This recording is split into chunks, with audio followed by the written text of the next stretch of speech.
Nih, dari Ridho Maisha, Gus nanggepin temen yang benci sama ulama NU gimana Gus? Saya tidak sepakat kebencian antar golongan. Iki membenci ulama NU, ini membenci ulama non NU. Semua ulama itu baik. Saya nggak sepakat ulama dipisah-pisah. Aku seneng karo kira seneng karo kayak semuanya baik.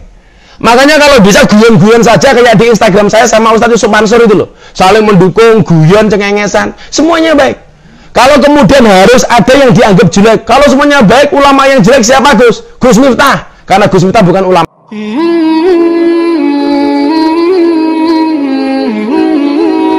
Lanjut hadisnya.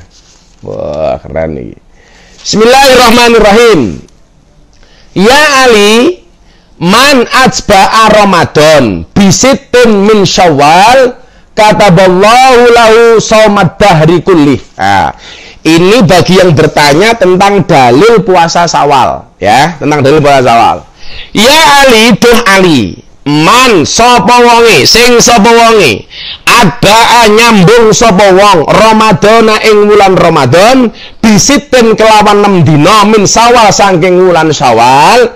Kata mongko nyatet sapa Allah Gusti Allah lahu kedue wong sauma ing puasa ad-dahri setahun kulih. Ad-dahri kulih setahun penuh. Jadi barang siapa berpuasa 6 hari di bulan Syawal menyambung bulan puasa bulan Ramadan dengan 6 hari di bulan Syawal, kataballahu lahu shaumad dahri kullih, maka Allah mencatatnya seolah-olah dia berpuasa setahun penuh. Nah, mulainya kapan? Tanggal 2 Syawal. Karena kalau Anda berpuasa di tanggal 1 Syawal itu hukumnya haram. Karena hari Idul Fitri dan Idul Adha itu ada diharamkan. Yang diharamkan berpuasa itu kapan toh? Idul Fitri, kemudian Idul Adha, dan 3 hari setelah hari raya Idul Adha yang disebut dengan hari Tasyrik, itu haram. Lah kalau bulan Syawal pengen nyambung puasa, dilanjutkan Ramadan, hari pertama kita ikut lebaran, karena hari itu kita ahalallahu fihi ta'am, kita dihalalkan untuk makan, wa harrama alaihi siyam, dan diharamkan ketika hari itu berpuasa. Hari kedua sudah nyambung puasa. Lah karena saya puasa Daud sepanjang tahun, saya biasanya hari kedua hari Idul Fitri itu sudah mulai puasa Daud. Puasa Daud yang saya lakukan di bulan Syawal. Jadi saya dapat pahala poso Daud, dapat pahala poso Syawal. Boleh langsung 6 hari, boleh diseling-seling. Yang penting bulan Syawal. Karena saya Daud biasanya tanggal 2 saya puasa, tanggal 3 enggak, tanggal 4 saya puasa. Itu puasa Daud di bulan Syawal. Jadi karena saya sudah melakukan rutinitas puasa Daud sepanjang tahun, termasuk bulan Ramadan saya juga Daud. Lumayan toh. Sedina puasa sedina ora. Bosok ngiftar yo ora kok. Ya. Jadi paham ya? Kalau puasa Syawal disambung dari bulan Ramadan, dia mendapatkan pahala seperti orang berpuasa setahun penuh. Please deh. Ngomong musim corona banyak dosa, awal ini banyak diuji oleh Allah, posolah. Poso, bukannya nganggo warung setik. Ada GoFood-nya ya Mas ya? Nah, di Jogja ada berapa cabang? 10, di Jogja ada 10. Saya itu makan warung setik dulu yang pertama kali di Taman Siswa. Taman Siswa timur jalan, deket jalan apa namanya itu? Masjid Al-Jihad utaranya. Depan lembaga pendidikan itu loh. Ah, dulu situ itu. Itu pertama kali makan warung waktu itu harganya masih 5.000. Oh, 5.000 itu setik karo milsek. Wah, bahaya. Mahasiswa mangane warung setik zaman sakmono 5.000 bare seminggu ramangan. Dua saya jatah 5.000 ki 5 dino, sedino saya buat. Lah nggih mangan ning warung setik zaman sakmono ta. Ya Allah, bare 5 dino ramangan aku sek. Ora kenal Mas Jodi kok tak bisui danjok Mas. Nah, satu lagi hadis kita tanya jawab. Yo. Apik iki bahasane malam ini. Oh, wis ganti fasal meneh iki. Faslun fi shadaqah. Ya, faslun tawi iku fasal iku bisa sedekah ing dalem nerangake bab sedekah. Wah, ini pas sih. Kalau ngomong sedekah itu pengusaha-pengusaha yang bagi saya salah satunya sedekahnya luar biasa itu ya Mbak Jodi, Mas Jodi sama Mbak Ani itu. Sebabnya didikane Ustadz Yusuf Mansur. Kadang-kadang langsung Mas Ring ini nongol. Hai Gus. Tat, nanti tadi masih di TV One ya Tat ya. Faslun utawi iki ku fasal fi sedekati ing dalem nerangake babagan sedekah, bab sedekah. Qala alaihi salatu wasalam, telah bersabda Nabi Muhammad sallallahu alaihi wasallam, ya Ali do Ali, inna auliya Allah sak temene kekasih-kekasih Gusti Allah taala, lam yanalu iku lam yanalu, orang gegayuh sapa auliya saata ing jembare rahmati Allah wa ridwani lan karidane Allah. Bikasratil ibadah iku bikasratil ibadah kelawan akeh ibadah walaupun angin tapine nalu padha gayuh sapa aulia ha ing rahmat lan ridane Allah bisa khawatin nafsi iku bisa khawatin nafsi kelawan lomone ati wal istihanati lan oleh nganggep remeh bidunya kelawan donya iki lho iki angel iki saya terangke ya. Rasulullah Muhammad SAW bersabda, wahai Ali, sesungguhnya wali-walinya Allah itu tidak mendapatkan rahmat dan ridhonya Allah dengan banyaknya ibadah. Kira-kira seorang ahli ibadah kira-kira tenani. Ya. Wali-walinya Allah, orang-orang yang dekat dengan Allah itu mendapatkan ridho dan rahmatnya Allah tidak dengan bikasratil ibadah, tidak dengan memperbanyak ibadah. Tetapi mereka mendapatkan walakinna luha bisa khawatin nafsi. Tetapi mereka mendapatkan ridho dan rahmatnya Allah itu karena lumone ati, sakhok dermawan, wal istihanah, dan mereka menganggap remeh bidunya soal dunia. Jadi kayak Mas Jody hari ini itu mohon maaf, kenapa kemudian barangkali dikasih oleh Allah? Ya karena satu menjadikan sodakoh sebagai basic hidupnya, sebagai ideologinya, bahwa manfaat itu adalah ideologi, dan 82 cabang warung setik yang dimiliki itu mohon maaf tidak berada di dalam hatinya, cukup berada di dalam tangannya. Karena persoalan dunia kita sering mendengar hubbud dunya ra'su kulli khati'ah, mencintai dunia itu adalah merupakan nenek moyang segala kesalahan. Boleh punya 82 cabang, bahkan saya doakan mudah-mudahan 1000 cabang, amin. Tetapi tidak boleh cinta. Oleh duit tapi kena seneng. Oleh duit warung setik, tapi jangan terlalu cinta dengan warung setik. Bahkan kita menganggapnya wal istihanah bidunya, remeh biasa. Kenapa? Karena semuanya hanya dijadikan fasilitas, sarana untuk mendekatkan diri kepada Allah Subhanahu wa taala. Kuwi rungokno kuwi. Melo sing sponsor warung setik tok, kuwi melu-melu, kok tujuane ya kuwi jane. Tapi ki hadis lho bro, hadis lho ya. Jadi para wali-walinya Allah itu mendapatkan ridho dan kasih sayangnya Allah tidak dengan banyaknya ibadah, tetapi mereka mendapatkan ridho dan kasih sayangnya Allah bisa khawatin nafsi, dengan hati yang dermawan. Mila nyoh. Yuk, mumpung ini bulan Ramadan, masih pandemi corona, perbanyak kita memberi. Insya Allah selamat kabeh lah. Amin Allahumma amin. Oke, sudah 3 hadis yang saya bacakan.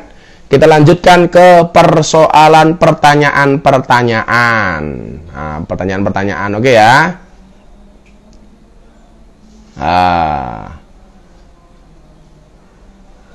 Dari Al-Ahfid 23. Gus, dzikir paling ringan agar istiqomah setiap hari apa ya Gus ya? Suka Abdul dzikri falam anahu la ilaha illallah. Wih gampang oleh kalimatani khafifatani subhanallah alhamdulillah wala ilaha illallah Allahu akbar. Itu kalau amalan anak-anak warung setik apa? Yang diajarkan tadi Sumancur apa? Lah buka warung ya. Selain duha mau coba apa? Al-Mulad. Yang buka usaha itu contoh itu. Pendekatan spiritualnya warung setik buka dengan sholat duha, baca al-mulk, baca sholawat, keren. Aduh ngake awakmu kuwabe usaha kaya warung setik, amin. Lagu warung setik sing seneng kalau sing setik rono tepungnya sing apa jenenge sing premium wagyu, lak pesek wagyu. Aku senengane wagyu sek. Jadi gitu ya, dikirnya banyak. Bisa Abdul Dikri falamanahu la ilaha illallah boleh. Bisa cuman Allah tok boleh. Atau dulu ijazahnya Gus Miftah, setiap habis ngasar menjelang adzan maghrib ketika matahari terbenam membaca la haula wala quwata illa billah sebanyak 100 kali. Itu akan dimudahkan urusannya oleh Allah, akan dikabulkan hajatnya, akan diselesaikan masalahnya. La haula wala quwata illa billah. Jadi anak-anak warasotik tambahi amaliyahnya menjelang matahari terbenam habis ngasar sebelum maghrib membaca la haula sebanyak 100 kali. Wes, gede nggak berkah. Wong sing mangan yang warasotik sehat, karyawan yang guyang-guyu tiap hari mudun. Wah, jos. Dari Sucarni, Gus kalau rambut sudah ubanan disemir hitam, hukumnya apa Gus? Haram, nggak boleh. Tapi kalau kamu mau semir di luar hitam, boleh. Mau kamu semir di sini abang, kuning, hijau, undangannya bang Jo, boleh. Tapi kalau sudah putih disemir hitam lagi itu haram, karena uban putih itu mengingatkan kita tentang kematian. Maka kalau mau disemir ganti aja warna yang lain. Kan keren kayak kalau pelangi kan gini, abang kuning hijau. Boleh, nggak ada masalah. Tapi kalau putih nggak boleh. Ya, putih disemir jadi hitam nggak boleh. Nggak boleh. Saya itu kalau anak rambut disemir, badan bertato, biasa. Nah, ini. Ada lebaran pertama, mana lebih utama untuk sungkem orang tua atau mertua, mana yang lebih diutamakan? Iki lah modern aku. Iki lah wong tuamu, berarti lah mertuane bojomu. Ayo dah. Lah mau wong tuamu berarti mertuane bojomu. Lah wong tuane bojomu berarti mertuamu. Dua-duanya utama. Kalau sedang dekat dengan mertua, ya nemenin istri untuk sungkem kepada orang tuanya. Kalau jika dengan orang tuamu, ya istrimu diajak sungkem dengan orang tua bareng-bareng. Jadi begitu. Ingat ya, kalau perempuan itu sudah menikah itu menjadi tanggungan suaminya mutlak. Artinya apa? Yang menafkahi suami, istri mutlak harus hormat kepada suami. Makanya dulu zaman Kanjeng Nabi, bapaknya dikabarkan sakit, bahkan meninggal dunia, istrinya ini disuruh datang, kepada bapaknya nggak mau datang. Kenapa? Karena belum mendapatkan ridho dari suaminya. Lah, ini mutlak di suami. Tapi suami ini nggak boleh diatur oleh istri. Artinya apa? Saya tuh ditanya gini, rusak hubungannya anak lanang karo wong tua, aku biasanya buasoknya cangkeme sing wedok tak kandhani. Istri itu harus paham, gedene bojomu kuwi mergo susune mbokne ora mergo susumu. Bener ah? Ngono saya. Gedene bojomu lanang kuwi mergo susune mbokne ora mergo susumu. Ngombe susune mbokne ora mergo susumu kuwi bener iki.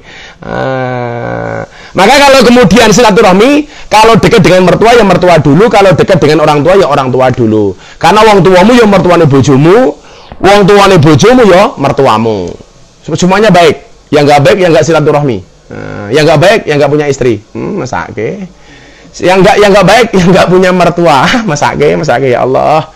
Aku diikut anyar rek. Enggak tak kae. Khusus untuk warung sedik tak kae terakhir itu. Soal jomblo juga. Nih. Dari Ridho Maisha. Gus nanggepin temen yang benci sama ulama NU gimana Gus? Saya tidak sepakat kebencian antar golongan. Iki membenci ulama NU, ini membenci ulama non NU. Semua ulama itu baik. Saya nggak sepakat ulama dipisah-pisah. Aku seneng karo iki, seneng karo kayak. Semuanya baik. Makanya kalau bisa guyon-guyon saja kayak di Instagram saya sama Ustaz Yusuf Mansur itu loh. Saling mendukung, guyon, cengengesan. Semuanya baik. Kalau kemudian harus ada yang dianggap jelek. Kalau semuanya baik, ulama yang jelek siapa Gus? Gus Miftah. Karena Gus Miftah bukan ulama. Santai saja itu loh. Saya nggak suka orang-orang yang senang dengan saya menjelek-jelekkan yang lain. Wis dianggap apik kabeh wae. Karena semuanya punya kelebihan masing-masing. Semuanya punya maziyah. Semuanya punya potensi. Nggak mungkin semua ulama itu sama. Jadi ulama itu ibarat rumah makan. Punya kelebihan masing-masing. Ono sing dodolan setik, kaya warung setik. Ono sing dodolan bebek, Pak Slamet padha ae ya. Ono sing dodolan milsek, warung setik meneh. Semuanya punya. Ono sing dodolan ayam kampung, akam ijik ra kae. Bisa ya. Oh, mesti diganti anu ya, mesti diganti jin ya. Macam-macam lah, punya kelebihan masing-masing. Maka tolong jangan jelek-jelekkan. Kamu yang suka sama Gus Miftah, jangan menjelek-jelekkan orang di luar Gus Miftah. Demikian juga sebaliknya. Nggak ada jelek-jelekan. Semuanya ulama baik karena mereka adalah warasatul anbiya. Makanya semua ustadz saya hormati, siapapun itu. Baik yang senang sama saya maupun yang tidak senang dengan saya, semuanya saya hormati. Saya doakan semuanya panjang umur.